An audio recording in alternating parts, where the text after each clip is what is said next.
జగన్ తాజాగా ముంబై ప్రయాణం చాలా కీలకమైనటువంటిది. ఎందుకయ్యా అంటే ఇప్పుడు అక్కడ ఏం జరుగుతున్నది, భారీ కార్యక్రమం ఒకటి జరుగుతోంది. అది అంబానీ కొడుకు పెళ్ళి. ఆ పెళ్ళికి సంబంధించి ప్రపంచవ్యాప్త ప్రముఖులు కొంతమందినే చూస్ చేసుకున్నారు.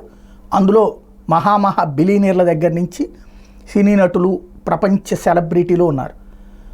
అయితే వాళ్ళు చాలా ముఖ్యమైనటువంటి వాళ్ళకి ఇచ్చుకొచ్చినటువంటి ఇన్విటేషన్స్. అందులో ఒకటి ఇప్పుడు జగన్కి కూడా ఇచ్చారు. జగన్ అటెండ్ కాబోతున్నారు, అంబానీ కొడుకు పెళ్ళికి వెళ్తూ ఉన్నారు. ఈ విషయం తాజాగా ప్రకటించారు. అయితే బహిరంగంగా ఏం ప్రకటించలేదు, ఎందుకంటే ఇక్కడ హడావిడి చేసుకునేటటువంటి ఇష్యూ ఏం కాదు. బట్ ఇప్పుడు తాజాగా పార్టీ వర్గాలు చెప్తున్నటువంటి లెక్క ఏంటంటే అంబానీ కొడుకు పెళ్ళికి ఇన్విటేషన్ వచ్చింది. యాక్చువల్గా వీళ్ళిద్దరికి మంచి రిలేషన్ ఉంది, అంబానీకి జగన్కి. లాస్ట్ ట్రిప్ అంబానీ కోరిక మేరకు ముఖేష్ అంబానీ వస్తేనే ఇంటికి వచ్చారు.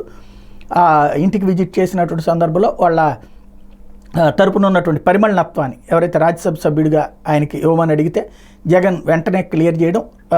అంబానీ మనిషి పరిమళ నత్వానికి ఆల్రెడీ ఎంపీగా రాజ్యసభ సభ్యుడిగా వైఎస్ఆర్ కాంగ్రెస్ పార్టీ తరపున ఉన్నారు. ఓ రకంగా అంబానీ తరపున ఈ ఈక్వేషన్ సెట్ చేసేటటువంటి మనిషి అనమాట.